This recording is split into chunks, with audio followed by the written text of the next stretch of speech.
دنیا کے سارے انسانوں کی زندگی میں اللہ کا دین زندہ ہو جائے اور دنیا کے انسان اللہ تعالیٰ کو پہچان کر زندگی گزارنے والے بنے۔ اس کے لیے اللہ تعالیٰ نے انبیاء کرام علیہم السلام کو دنیا میں بھیج کر انبیاء کرام علیہم السلام کو مختلف علاقوں میں، مختلف قوموں میں ان کی اپنی زبان کے اندر اللہ تعالیٰ نے انبیاء کرام علیہم السلام کو بھیجا تاکہ دنیا میں جا کر انسانوں کو سمجھائے، بتائے کہ تمہاری کامیابی کا راز اللہ کا دین ہے۔ دنیا میں پھیلے ہوئے نقشے، دنیا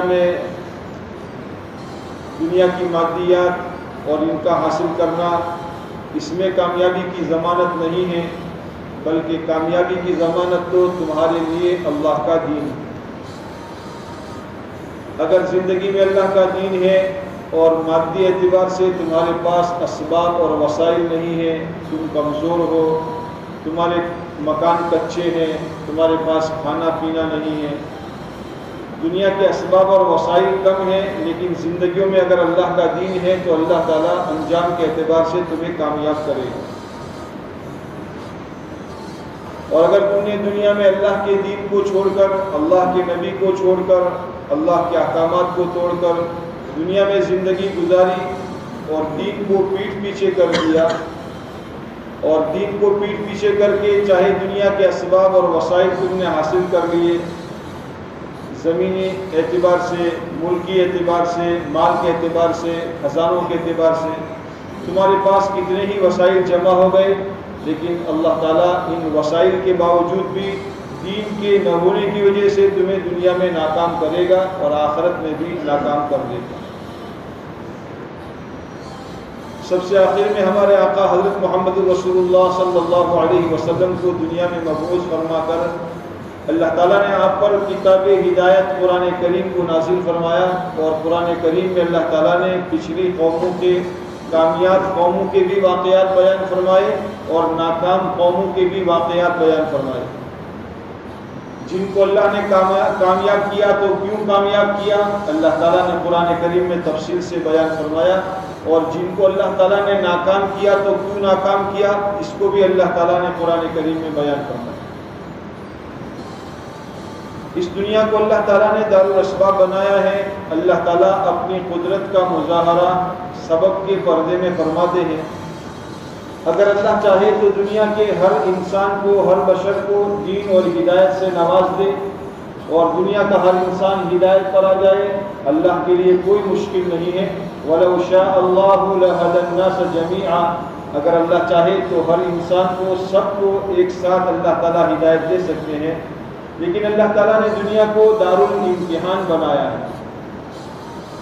کامیابی اور ناکامی کی، کامیابی کے بعد جو کامیابی کے حصول کا جو نتیجہ نکلے گا، اور اس کے بعد اللہ تعالیٰ جو جزا دیں گے، انعامات دیں گے، اس کو اللہ تعالیٰ نے غیب میں رکھا ہے، اور ناکامی کے راستے پر چلنے والوں پر اللہ تعالیٰ جو عذاب دیں گے، جو دکھ اور تکلیف آئے گی، اس کو بھی اللہ تعالیٰ نے غیب میں رکھا ہے، اور اپنے بندوں کو دنیا میں اپنی بندگی کا، اپنے احکامات کا مکلف کیا ہے۔ میرے بندو مجھے راضی کرو، میں راضی ہو جاؤں گا تو تمہارے لیے برکتیں کروں گا۔ اذا اطعت رضیت واذا رضیت بارکت وليس ببرکتی نہایہ، جب میری اطاعت کی جائے گی، میری بندگی کی جائے گی تو میں راضی ہو جاؤں گا، اور جب میں راضی ہو جاؤں گا تو برکتیں کروں گا، اور میری برکتوں کی کوئی انتہا نہیں۔ یہ اللہ تبارک و تعالیٰ نے انعامات کا وعدہ فرمایا، لیکن انعامات کو اللہ نے غیب میں رکھا۔ نافرمانی کرنے والوں پر اللہ تعالیٰ نے وعیدیں بیان فرمائی کہ یہ گناہ کرنے پر یہ ہوگا، یہ سزا ہوگی، یہ سزا ہوگی، یہ سزا ہوگی، اور پھر اللہ تعالیٰ نے اس کو بھی غیب میں رکھا۔ اور قرآن کریم میں گنہگاروں سے یوں کہہ دیا، وَلَا تَحْسَبَنَّ اللَّهَ غَافِلًا عَمَّا يَعْمَلُ الظَّالِمُونَ انما یؤخرهم لیوم تشخص فیہ الابصار۔ گنہگار، ظالم، گناہ کرنے والے یہ نہ سوچے کہ اللہ تعالیٰ ہم سے غافل ہے، اللہ کو ہمارے کیے کرائے کی کچھ خبر نہیں۔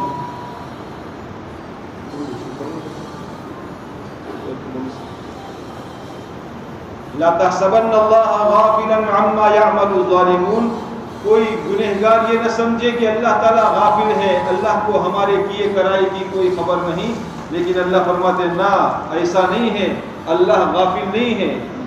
اگر تم اللہ کی بندگی سے منہ موڑ رہے ہو، اللہ غافل نہیں ہے۔ گناہ کے راستے پر جا رہے ہو، اللہ غافل نہیں ہے۔ چوری کر رہے ہو، اللہ غافل نہیں ہے۔ بدکاری کے راستے پر چل رہے ہو، اللہ غافل نہیں ہے۔ انما یؤخرهم لیوم تشخص فیہ الابصار، اللہ تعالیٰ تمہاری سزا کو تھوڑا سا لیٹ کر رہے ہیں، ڈیلے کر رہے ہیں۔ کس دن کے لیے؟ اس دن جس دن کی آنکھیں تمہاری چکا چوندھ ہو جائے گی۔ اللہ تعالیٰ اس سے ہماری حفاظت فرمائے۔ اللہ تعالیٰ اپنی سبب، اپنی قدرت کا مظاہرہ سبب کے پردے میں کرتے ہیں۔ جیسے دنیا میں اللہ تعالیٰ نے اپنی قدرت کے مظاہرے دنیا میں اللہ تعالیٰ نے بیان فرمائے ہیں۔ اللہ زمینوں سے غلہ اگاتا ہے، زمین سے سبزیاں اگاتا ہے، زمین سے اللہ تعالیٰ میوے نکالتا ہے۔ یہ دنیا کے انسانوں کو اللہ تعالیٰ نے اسباب مہیا کیے، لیکن کرتے اللہ تعالیٰ ہے۔ فَلْيَنظُرِ الْإِنسَانُ إِلَىٰ طَعَامِهِ أَنَّا صَبَبْنَا الْمَاءَ صَبًّا ثُمَّ شَقَقْنَا الْأَرْضَ شَقًّا فَأَنبَتْنَا فِيهَا حَبًّا وَعِنَبًا وَقَضْبًا وَزَيْتُونًا وَنَخْلًا وَحَدَائِقَ غُلْبًا وَفَاكِهَةً وَأَبًّا مَتَاعًا لَكُمْ وَلِأَنْعَامِكُمْ۔ آسمان سے پانی ہم نے برسایا، زمین کو ہم نے پھاڑا، دانے کو ہم نے توڑا، اور پھر اس کے اندر میں سے مختلف قسم کی سبزیاں، مختلف قسم کے میوے یہ ہم نے اگائے۔ کس کے لیے؟ متاعًا لکم ولانعامکم، تمہارے اور تمہارے جانوروں کے نفع کے لیے ہم نے بنائے۔ اللہ تعالیٰ اپنی قدرت کا مظاہرہ سبب کے پردے میں فرماتے ہیں۔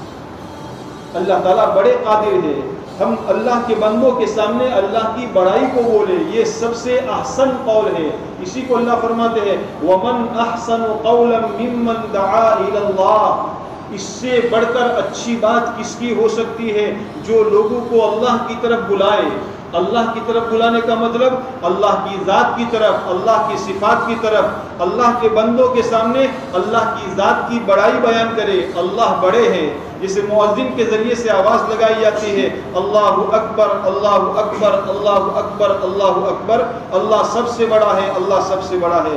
اس اللہ کی بڑائی کو اللہ کے بندوں کے سامنے بیان کرے، ہمارے گھر والوں کے سامنے بیان کرے، ہمارے بچوں کے سامنے بیان کرے، دنیا کے انسانوں کے سامنے بیان کرے۔ ہم اللہ تعالیٰ نے ہمیں محمد صلی اللہ علیہ وسلم کی امت میں پیدا فرمایا ہے، صرف ایک گھرانے کے لیے نہیں، بلکہ کنتم خیر امت اخرجت للناس، عموم کے لیے، سارے انسانوں کے لیے ہمیں بنایا ہے۔ ہم دنیا کے انسانوں کو یہ پیغام سنائے، ہم کس کے بندے ہیں، دنیا میں اللہ نے ہمیں کیوں بھیجا ہے، ہمارا پیدا کرنے والا کون ہے، ہمیں کھلاتا کون ہے، ہمیں پلاتا کون ہے، ہمیں جلاتا کون ہے، ہمیں مارتا کون ہے۔ ہم دنیا کے انسانوں کے سامنے اللہ کا تعارف کرائیں۔ کیا ہوگا؟ اللہ کے تعارف کرنے سے کیا ہوگا؟ اللہ کی دعوت دنیا کے انسانوں کے سامنے دینے سے کیا ہوگا؟ ہمیں خطرہ ہے کہ پتہ نہیں ہمارے اوپر ہلاکت اور مصیبت آئے گی؟ نہیں، اللہ اپنے پیارے حبیب علیہ الصلوۃ والسلام سے فرماتے ہیں واللہ یعصمک من الناس، اگر تم دین کا کام کرو گے اور اللہ کا پیغام اللہ کے بندوں تک پہنچاؤ گے تو اللہ آپ کی حفاظت کرے گا۔ اور اس دین کی محنت میں اللہ تعالیٰ نے ایسی خاصیت رکھی ہے کہ اس دین کی دعوت دینے پر اللہ فرماتے ہیں فَإِذَا الَّذِي بَيْنَكَ وَبَيْنَهُ عَدَاوَةٌ كَأَنَّهُ وَلِيٌّ حَمِيمٌ، اس دعوت میں وہ تاثیر ہے کہ وہ جو تمہارا پکا دشمن ہے ہو سکتا ہے تمہارا ولی حمیم، پکا دوست بن جائے۔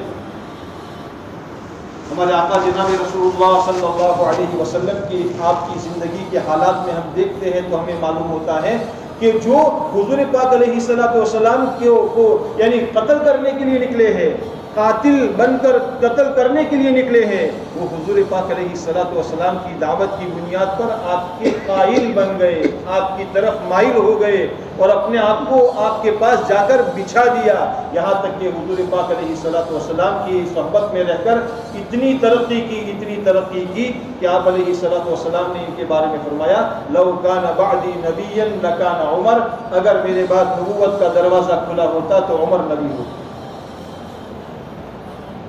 عمیر ابن وہب ثقفی اور صفوان ابن معطل مکہ مکرمہ میں حرم کے اندر میں بیٹھ کر دونوں بیٹھ کر خیریت معلوم کر رہے ہیں، تو عمیر ابن وہب نے کہا ارے خیریت کی کیا بات ہے، کیا پوچھتے ہو؟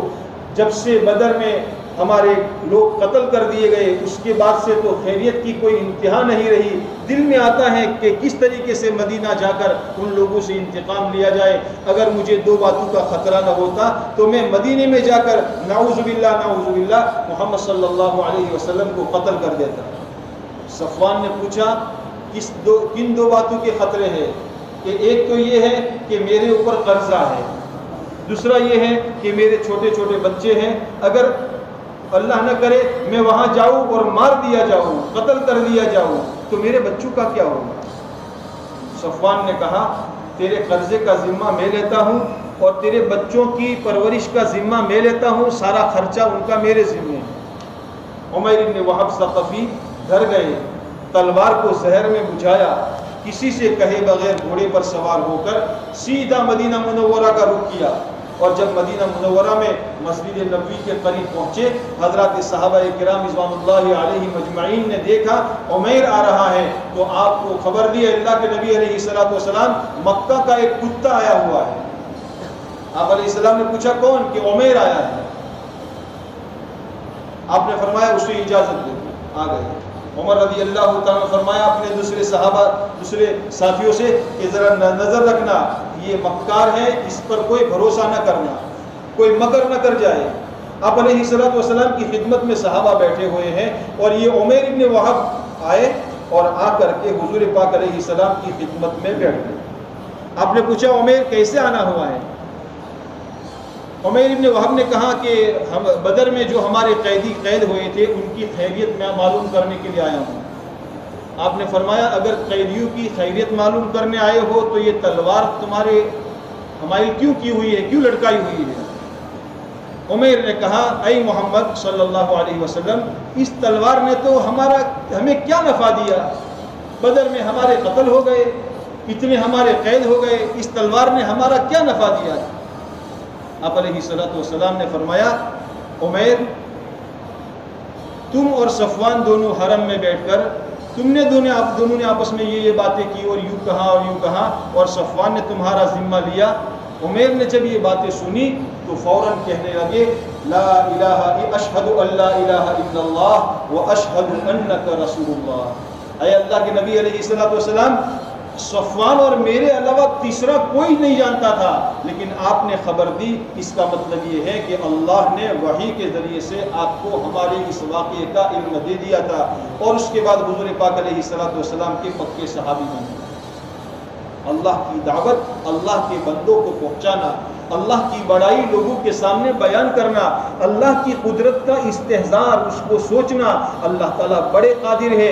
اللہ نے دنیا میں اپنی قدرت کے مظاہرے اللہ تعالیٰ نے اسباب کے پردے میں بھی کیے ہیں، اور اللہ تعالیٰ نے بغیر اسباب کے بھی کیے ہیں، اور اللہ نے اپنی قدرت کا مظاہرہ سبب کے خلاف بھی کیا ہے کہ سبب ہلاکت کا ہے لیکن اللہ نے حفاظت کی ہے، سبب ذلت کا ہے لیکن اللہ نے عزت دی ہے۔ اسباب کے پردے میں تو ہم اور آپ سب کے سب دیکھ رہے ہیں کہ اللہ تعالیٰ اپنی قدرت کا مظاہرہ کر رہے ہیں، بادلوں سے اللہ بارشیں برسا رہے ہیں، زمین سے اللہ تعالیٰ غلہ اگا رہے ہیں، اور محنت اور مزدوری کے ذریعے سے اللہ تعالیٰ منافع دے رہے ہیں۔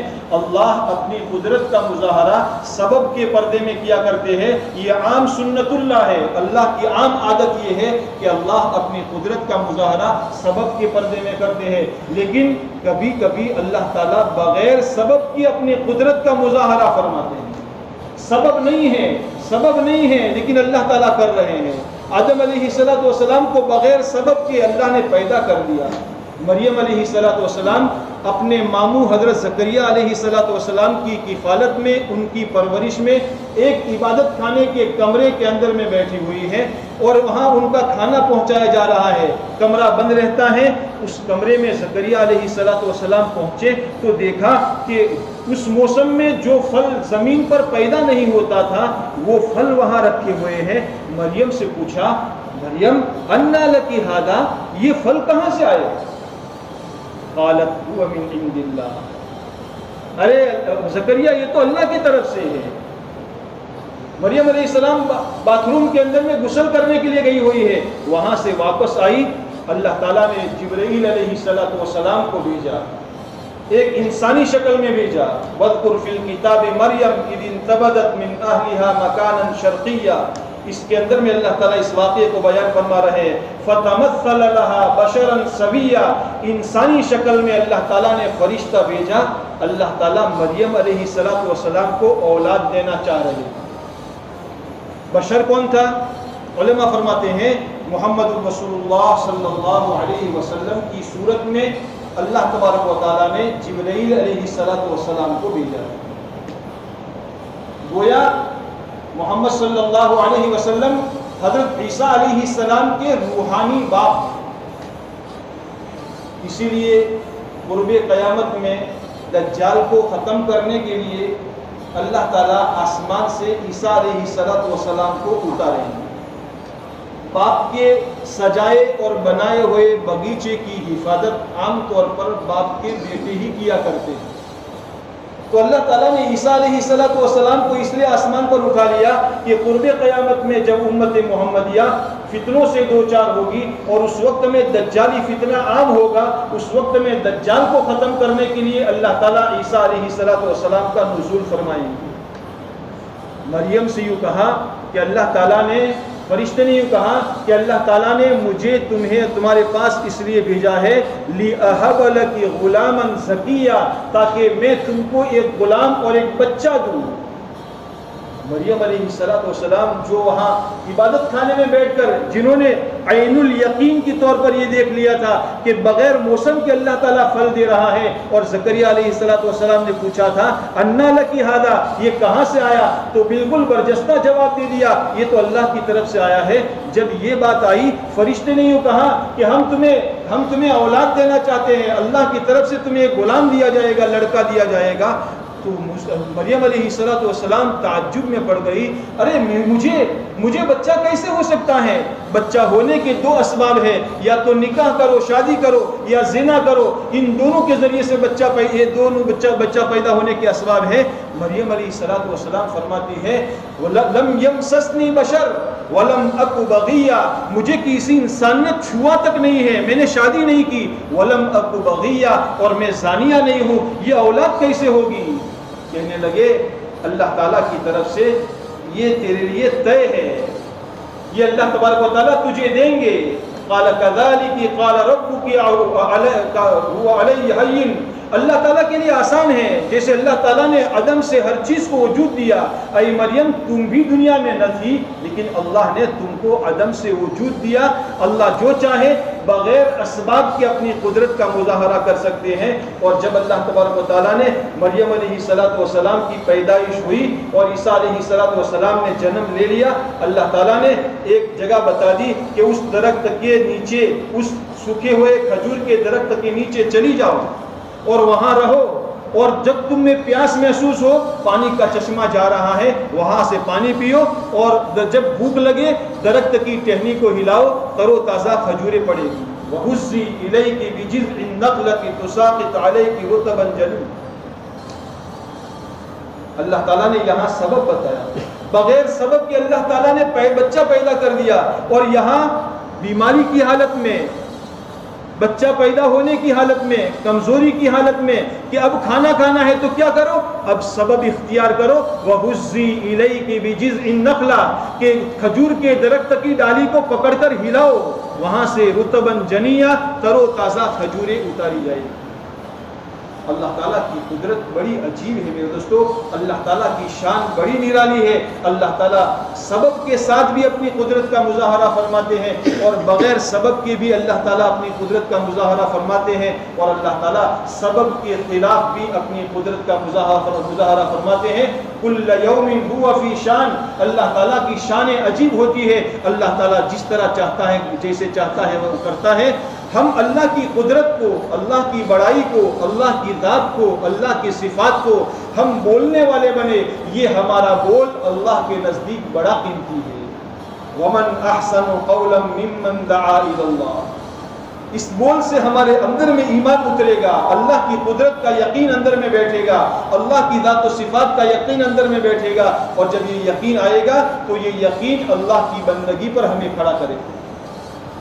علم کی طاقت سے دنیا میں بندگی پر نہیں چلا کرتا، عبادت پر نہیں چلا کرتا، اندر میں یقین کی طاقت کی بنیاد پر جب یقین ہوتا ہے تو یہ یقین اسے اللہ کی بندگی پر کھڑا کر دیتا ہے۔ اللہ کرے میرے دوستو ہم اپنی نجی مجلسوں میں، اپنے گھروں میں، اپنی محفلوں میں اللہ کی ذات و صفات کو خوب بولنے والے بنے، خوب بولنے والے بنے۔ حضرات صحابہ کرام رضوان اللہ علیہ مجمعین نے اپنے آپ کو اس کا اتنا عادی بنا دیا تھا، اتنا عادی بنا دیا تھا کہ ذرا تھوڑی سی دیر گزر جاتی تھی اور راستے میں کوئی صحابہ میں سے کوئی ملتا تھا، فرماتے تھے قم نؤمن بربنا ساعہ، تھوڑی دیر بیٹھو ہم ایمان کے مذاکرے کریں۔ ہاں اگر ایمان کے مذاکروں سے ہم خالی ہو گئے، آخرت کی باتیں اور آخرت کے مذاکرے ہمارے درمیان نہ رہی تو ہمارے ذہن غافل ہو جائیں گے، ہمارے دل و دماغ غافل ہو جائیں گے اور دنیا میں ملوث ہو جائیں گے۔ ہم یاد کریں حضرت ان کا واقعہ، حنزلہ رضی اللہ تعالیٰ عنہ کا واقعہ، فرماتے ہیں نافق حنزلہ، ارے حنزلہ تو منافق ہو گیا۔ ابو بکر صدیق رضی اللہ تعالیٰ ملے، فرمایا حنزلہ کیا بات ہوئی کہ یہ واقعہ پیش آیا؟ فرمانے لگے یہ تو میرے ساتھ بھی پیش آتا ہے۔ حضور پاک علیہ الصلوۃ والسلام کی خدمت میں حاضر ہوئے، اے اللہ کے رسول علیہ الصلوۃ والسلام حنزلہ تو منافق ہو گیا، کیا بات ہوئی؟ اے اللہ کے نبی علیہ الصلوۃ والسلام جب تک آپ کی مجلس میں رہتے ہیں اور آپ ہمارے سامنے آخرت کی باتیں کرتے ہیں ہمارے دل نرم ہو جاتے ہیں، آنکھوں سے آنسو بہنے لگتے ہیں، جنت جہنم گویا ہماری نظروں کے سامنے ہو جاتی ہے۔ اور جب آپ کی مجلس کو چھوڑ کر ہم باہر جاتے ہیں، گھر بار کاروبار میں جاتے ہیں تو وہ کیفیت نہیں رہتی۔ حضور پاک علیہ الصلوۃ والسلام کے خیر القرون کے زمانے میں صحابہ جیسے بہترین شاگرد اور حضور پاک علیہ الصلوۃ والسلام جیسے بہترین استاد، ان کی موجودگی میں صحابہ یہ فرماتے ہیں آپ کی مجلس کو چھوڑ کر باہر جاتے ہیں تو وہ کیفیت نہیں رہتی جو آپ کی مجلس میں رہتی ہے۔ میرے دوستو ہم تو 1500 سال 1400 سال دور ہو چکے ہیں نبوت کے زمانے سے، ہمارا کیا حال ہوگا؟ ہمارا کیا حال ہوگا جب حضور پاک علیہ الصلوۃ والسلام کے زمانے سے اتنے دور ہو چکے ہیں؟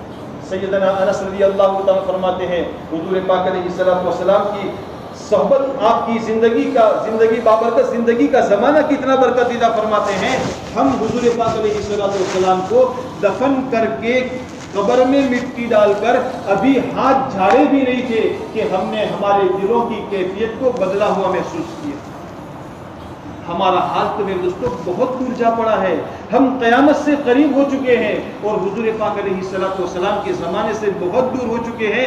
ضرورت اس وقت میں ہماری سب سے زیادہ ضرورت اس بات کی ہے، ہمارے رہنے کے لیے مکان سے زیادہ اور پہننے کے کپڑوں سے زیادہ اور کھانے کے لیے اناج سے زیادہ، اس سے سب سے زیادہ ضرورت اس بات کی ہے ہم اپنے ایمان اور دین کی حفاظت کے لیے، اپنے ایمان کو بچانے کے لیے، اندر میں آخرت کی فکروں کو تازہ کرنے کے لیے، اللہ کی بندگی پر جمے رہے، اس کے لیے میرے دوستو 24 گھنٹوں کے اندر میں اپنے اوقات فارغ کر کے اللہ کی بڑائی کے مذاکرے خوب کرے، اللہ کی قدرت کے، اللہ کی ذات و صفات کے، اللہ کے خزانوں کے تذکرے اتنے کرے کہ دنیا کے سارے خزانے اللہ کے خزانے کے مقابلے میں ہمیں ہیچ نظر آئے۔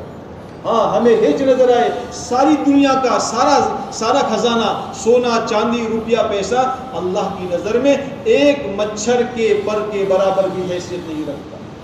اللہ کے خزانوں کو سوچے، اس کو بولے۔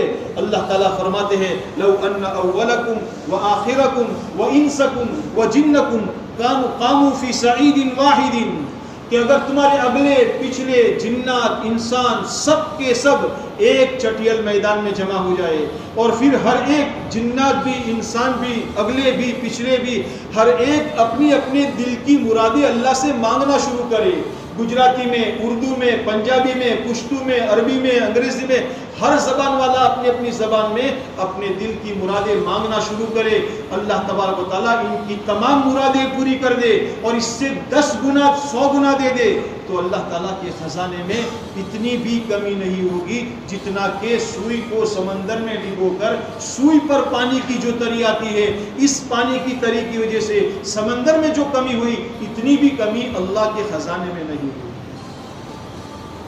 اللہ تعالیٰ بڑے خزانوں کے مالک ہے. وَلِلَّهِ خَزَائِنُ السَّمَاوَاتِ وَالْأَرْضِ، آسمان و زمین کے خزانے اللہ تعالیٰ کے قبض قدرت میں ہے. ہم اللہ سے لینے والے بنے، بندوں سے نہیں، اللہ سے لینے والے بنے. اسی لیے اللہ تعالیٰ نے براہ راست اللہ نے اپنے سے استفادے کے لیے حضرت محمد رسول اللہ صلی اللہ علیہ وسلم کے ذریعے سے ہمیں نماز دی ہے. میرے بندو، یہ نماز ہے، دوسرا وسیلہ بیچ میں کرنے کی ضرورت نہیں ہے. پیر صاحب کا، ولی صاحب کا، فقیر صاحب کا، دوسرا کسی کا وسیلہ حاصل کرنے کی ضرورت نہیں ہے. کیا کرو؟ یا ایھا الذین آمنوا استعینوا بالصبر والصلاۃ، اے ایمان والو صبر اور نماز کے ذریعے سے اللہ سے مدد مانگو، استعانت مانگو. اللہ کا یقین جب اندر میں آئے گا تو اللہ کے خزانوں سے ڈائریکٹ فائدہ اٹھانے کے لیے ہم نماز کا وسیلہ لیں گے. نماز وہ عمل ہے کہ جس نماز کے عمل کے ذریعے سے بندے کو اللہ کا انتہائی قرب حاصل ہو جاتا ہے. فرائض تو فرائض ہے ہی، لیکن اللہ نے نوافل اس لیے دیے ہیں. ما زال عبدی یتقرب الی بالنوافل حتی احببتہ، میرا بندہ نوافل کا اہتمام کرتا رہتا ہے یہاں تک کہ میں اس کو اپنا محبوب بنا لیتا ہوں. وہ مجھے اپنا محبوب بنا لیتا نہیں، اللہ کہتے میں اس کو اپنا محبوب بنا لیتا ہوں. اللہ محبوب بناتے ہیں. پھر کیا ہوتا ہے؟ اللہ فرماتے ہیں پھر میں اس کی آنکھ بن جاتا ہوں جس سے وہ دیکھتا ہے، اس کا کان بن جاتا ہوں جس سے وہ سنتا ہے، اس کا ہاتھ بن جاتا ہوں جس سے وہ پکڑتا ہے. یعنی اللہ کا اتنا قرب حاصل ہو جاتا ہے. ایک چھوٹی سی نماز کی فضیلت کی کتاب میں ایک روایت لکھی ہے، الساجد یسجد بین قدمی الرحمن، کہ سجدہ کرنے والا نمازی الرحمن کے، اللہ کے دو قدموں کے درمیان سجدہ کرتا ہے. امام بخاری رحمۃ اللہ علیہ نے روایت نقل کی ہے، المصلی یناجی ربہ، نماز پڑھنے والا اپنے رب سے چپکے باتیں کرتا ہے.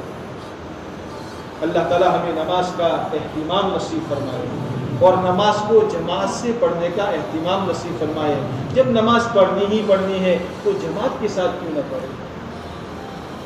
اللہ کے نبی علیہ الصلوۃ والسلام شفیق، مہربان، اپنی امت پر بے انتہا شفیق، اس کے باوجود فرماتے ہیں سراسر ظلم ہے اور کفر ہے اور نفاق. تین بڑے گناہ بتائے، سراسر ظلم ہے اور کفر ہے اور نفاق ہے اس شخص کا فعل جو مؤذن کی اذان سنے اور مسجد میں جماعت کے لیے نہ جائے. دروازے ہم بند کر لیں گے اپنے آپ کو سمجھانے کے لیے، گنجائش نکالنے کے لیے. اذان کی آواز نہیں آتی، سونے کا وقت ہے، یہ ہے، یوں ہے، یہ ہے، لیکن میرے دوستو اللہ کے وہاں کہاں جائے؟ کتنے بڑے گناہ، سراسر ظلم ہے اور سراسر کفر ہے اور سراسر نفاق ہے اس شخص کا فعل جو مؤذن کی اذان سنے اور مسجد میں جماعت کے لیے نہ جائے. اللہ تعالیٰ ہمیں جماعت کے ساتھ نماز کا اہتمام کرنے والا بنائے. میرے دوستو ہم نماز کے ذریعے سے اللہ سے مدد کو طلب کرنے والے بنے. اپنی نماز کو جاندار بنائے، اپنی نماز کو جاندار بنائے، اپنی نماز کو صحیح کرے.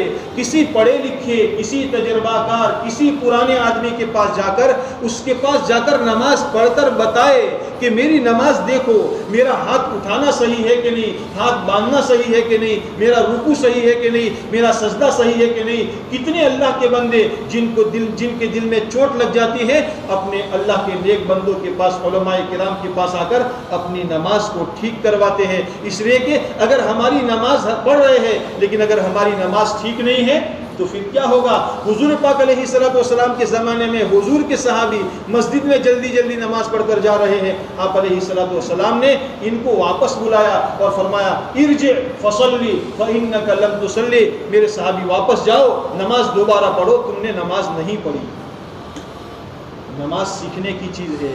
سائیکل سیکھے بغیر نہیں آتی، موبائل چلانا سیکھے بغیر نہیں آتا، کرکٹ کھیلنا سیکھے بغیر نہیں آتا، تو نماز سیکھے بغیر آ جائے گی. ماں باپ کی نقل کرتے رہو اور بس نقل چلاتے رہو. نماز کو سیکھے، نماز کو جاندار بنائے، ہماری نماز کا ظاہر بھی ٹھیک ہو اور ہماری نماز کا باطن بھی اچھے سے اچھا بنے. اس نماز کے اندر میں اللہ کا دھیان پیدا ہو جائے. ہاں، اللہ کے دھیان کے بغیر کوئی کام نہیں آئے گا. ہماری ساری عبادتوں کا خلاصہ اللہ کا دھیان ہے. وَأَقِمِ الصَّلَاةَ لِذِكْرِي، نماز قائم کرو، کیوں؟ میرے دھیان کے لیے. اللہ کا دھیان. اللہ کا دھیان آئے گا تو انسان گناہوں سے بچے گا. اللہ کا دھیان آئے گا تو انسان نیکی کے اندر میں سبقت کرنے والا بنے گا. اللہ کا دھیان آئے گا تو خلوت ہوگی یا جلوت ہوگی، ایکانت میں ہوگا، اندھیرے میں ہوگا، اجالے میں ہوگا، وہ اللہ سے ڈرنے والا بنے گا. اللہ کا دھیان پیدا کرنے کے لیے اللہ کا نام زبان سے لیتے رہے. ہماری زبان اللہ کے ذکر میں رطب اللسان رہے. قرآن کریم اللہ تعالیٰ نے شریعت اسلامیہ میں ہر عمل کی حدود بتائی ہے. نماز کی حدود بتائی ہے. فجر کی 2 رکعت تو 2 رکعت ہی فرض ہے. اگر کوئی دو کے بجائے 3 رکعت پڑھے گا تو گناہ ہوگا. رمضان کے روزے کے برا سوموا لرؤیتہ وافطروا لرؤیتہ، چاند دیکھ کر روزہ رکھو، چاند دیکھ کر افطار کرو. اب 29 کا چاند ہو گیا، اب 1 شوال کو تمہارے لیے روزہ حرام ہے، روزہ نہیں رکھ سکتے. ہر عمل کی لمٹ ہے. لیکن اللہ تعالیٰ نے ذکر کے بارے میں فرمایا یا ایھا الذین آمنوا اذکروا اللہ ذکرا کثیرا وسبحوہ بکرۃ واصیلا. صبح اور شام اللہ کا ذکر کیا کرو، صبح اور شام اللہ کا ذکر کیا کرو. اللہ کے نبی علیہ الصلوۃ والسلام نے فرمایا کان یذکر اللہ فی کل احیانہ او کما قال علیہ الصلوۃ والسلام. روایت میں فتح عائشہ فرماتی ہے کہ اللہ کے نبی علیہ الصلوۃ والسلام ہر وقت اللہ کے دھیان میں رہتے تھے، ہر وقت اللہ کی دھیان میں رہتے تھے. اللہ فرماتے فاذکرونی اذکرکم، میرے بندو مجھے یاد کرو میں تمہارا دھیان رکھوں گا. تمہارا ذکر کروں گا نہیں کہ میں نے اللہ کا ذکر کیا تو اللہ میرا ذکر کرے گا. نہیں، میرے بندو تم میرا ذکر کرو، مجھے یاد کرو، میں تمہارا دھیان رکھوں گا. مصیبت کے وقت میں تمہارا دھیان رکھوں گا، پریشانی نہیں آنے دوں گا. اللہ تعالیٰ نے ذکر میں وہ برکتیں رکھی ہے. میرے دوستو، پیارے نبی علیہ الصلوۃ والسلام ایک مکمل زندگی لے کر ہمارے پاس تشریف لائے تھے. وہ مکمل زندگی ہماری زندگیوں میں زندہ ہو جائے، اس کے لیے اللہ تعالیٰ نے دعوت کی مبارک محنت دی ہے. آپ علیہ الصلوۃ والسلام رحمت للعالمین بنا کر دنیا میں بھیجے گئے تھے. ہمارے اندر میں رحمت کا وافر حصہ اندر میں آ رہا ہو. ہم اپنی اولاد کے لیے رحمت بنے، ہم اپنی بیوی کے لیے رحمت بنے، ہم اپنے ماں باپ کے لیے رحمت بنے، ہم اپنے اڑوس پڑوس کے لیے رحمت بنے، ہم دوسروں کے لیے راحت کا ذریعہ بنے، آرام کا ذریعہ بنے، دنیا کے انسانوں کی آنکھوں کا سرما بنے، دنیا کے انسانوں کی آنکھوں کا کانٹا نہ بنے. ہاں، اللہ کے پیارے نبی علیہ الصلوۃ والسلام نے اخلاق بتائے، اخلاق، اور فرمایا کہ مومن کی ترازو میں سب سے زیادہ وزنی عمل اچھے اخلاق کا ہوگا. آپ نے اخلاق کا سبق پڑھایا اور سنا سمجھایا. سل من قطعک واعف عمن ظلمک واحسن الی من اساء الیک. جو تجھ سے رشتہ توڑے تو اس سے رشتہ جوڑ، اور جو تجھ پر ظلم کرے تو اس کو معاف کر، اور جو تجھے اپنی عطا اور احسان سے محروم کرے تو اس کو عطا اور احسان کر. اللہ کے نبی علیہ الصلوۃ والسلام نے یہ کر کے دکھایا. مکہ کے لوگوں نے بے انتہا ظلم ڈھائے تھے آپ پر، لیکن آپ علیہ الصلوۃ والسلام نے فتح مکہ کے موقع پر مکہ والوں کو خطاب کر کے پوچھا بتاؤ تمہاری میرے بارے میں کیا رائے ہے؟ تو سب نے کہا نبی کریم اور اخن کریم، آپ ہمارے کریم بھائی ہیں اور کریم نبی ہے اور اچھے کرم والے ہیں. آپ نے فرمایا اذهبوا فانتم الطلقاء لا تثریب علیکم اليوم، جاؤ تم سب آزاد ہو، آزاد ہو، تم پر کوئی ڈانٹ نہ پڑ رہی ہے، تم پر کوئی زیادتی نہیں. اللہ کرے میرے دوستو وہ اخلاق ہماری زندگی میں زندہ ہو جائے. آج تو ہم وہ اخلاق ہمارے ماں باپ کے ساتھ نہیں برتتے. ہمارے جوان بچے اپنے ماں باپ کے سامنے بے انتہا لاؤڈ سپیکر کی طرح زور سے شور مچاتے ہیں. ہمارے مزاج کے خلاف ماں باپ نے کوئی بات کہہ دی تو شور مچانا شروع کر دیا، جبکہ اللہ ہم سے یہ کہہ رہے وَلَا تَقُلْ لَهُمَا اُف، ان کے سامنے امڑ اوپڑ مت کرو، اف بھی مت کہو. اگر اس سے کوئی ہلکا کوئی اور شبد ہوتا تو اللہ تعالیٰ وہ فرماتے. اللہ نے ہمیں سمجھانے کے لیے فرمایا وَلَا تَقُلْ لَهُمَا اُف وَلَا تَنْهَرْهُمَا، ان کو جھڑکو مت. اور ہم تو پتہ نہیں 24 گھنٹے میں پتہ نہیں کتنی مرتبہ جھڑک دیتے ہیں ہم ہمارے اپنے ماں باپ کو. ہمارے ماں باپ کے ساتھ ہمارا برتاؤ یہ ہے تو دوسروں کے ساتھ ہمارا برتاؤ کیا ہوگا؟ ماں تو ماں ہے، باپ باپ ہے، باپ جنت کا دروازہ ہے اور ماں کے پاؤں تلے جنت ہے. امام شافعی رحمۃ اللہ علیہ اپنے ماں کے پاؤں دبا رہے ہیں اور ماں کے پاؤں کے تلووں کو اپنی زبان سے چاٹ رہے ہیں. ماں نے فرمایا بیٹے تو اتنا بڑا عالم اور میرے پاؤں کے تلوے چاٹتا ہے. فرمایا ماں تمہارے تلوے نہیں چاٹتا, میں تو میری جنت کو چاٹ رہا ہوں. اللہ کرے میرے دوستو ہمارے اخلاق اچھے بن جائے, ہم اچھے اخلاق کے ساتھ دنیا میں چلنے والے بنے, تو پھر اللہ تبارک و تعالیٰ دنیا کے اغیار کو, دنیا کے غیر کو, جس کو ہم یہ سمجھتے ہیں کہ یہ تو ہمارے بالکل کھلم کھلا دشمن بن چکے ہیں, اللہ ان کو ولی حمیم بنائے گا. یہ کیسے ہوگا؟ جیسے پچھلے زمانوں کے اندر میں یہ واقعات ہوئے ہیں میرے دوستو کہ اللہ تبارک و تعالیٰ نے ہے یورش تاتار کے افسانے سے, ہے آیا یورش تاتار کے افسانے سے کہ پاسبا مل گئے کعبے کو صنم کھانے سے. ہاں پاسبا مل گئے کعبے کو صنم کھانے سے. کہاں سے ملے, کیسے ملے؟ کہ آپ علیہ السلام کی وہ اخلاقی زندگی کو دیکھا, اسلامی زندگی کو دیکھا, تو وہ تاتاری جنہوں نے مسلمانوں کے سر کاٹ کاٹ کاٹ کر بڑے بڑے گنبد اور مینار تعمیر کیے تھے, اللہ نے اسی قوم کو ہدایت سے نواز کر اللہ تعالیٰ نے اپنے دین کا علم بردار بنا دیا. ضرورت ہے میرے دوستوں ہمارے گاؤں کے رہنے والے پتہ نہیں برسوں سے ہمارے اڑوس پڑوس میں رہتے ہیں, ہمارے گھروں میں کتنی نوکرانیاں کام کرتی ہے, ہمارے کھیتوں میں کتنے مزدور کام کرتے ہیں. کبھی ہم نے ان اللہ کے بھولے بھالے بندوں کے سامنے ہمارے اللہ کا کبھی تعارف کرایا؟ ہم نے کبھی ان سے یہ کہا کہ بھائی تو سوچ تو صحیح, تجھے پیدا کس نے کیا, تجھے کھانا کون کھلاتا ہے, تو رات کو سو جاتا ہے اور اللہ تعالیٰ تیرے پیٹ کی مشین کو چلاتے رہتے ہیں, تو نے رات کو کھانا کھایا, 1 کلو کھانا پیٹ میں ڈالا اور اسی وقت سو گیا, صبح اٹھا تو تیرا پیٹ ہلکا ہو جاتا ہے. کیا بات ہے؟ آخر یہ نظام کون چلاتا ہے؟ ہم ان اللہ کے بندوں کو اللہ کی قدرت سمجھائے, اللہ کا تعارف کرائے. ہماری ذمہ داری ہے, اگر ہم نے اللہ کا تعارف نہ کرایا تو قیامت کے دن ہماری پوچھ ہوگی. اس لیے دوستو ہم لوگوں کو اللہ کے دین کی دعوت دے, اپنوں کو بھی دے اور پرایوں کو بھی دے, تاکہ اللہ تعالیٰ ہمارے ذریعے سے دین اسلام کو دنیا میں سرسبز و شاداب فرما دے. اس کے لیے اللہ تبارک و تعالیٰ نے یہ عظیم اور اونچی محنت عطا فرمائی ہے. اس محنت کا تھوڑا بھی بہت ہے.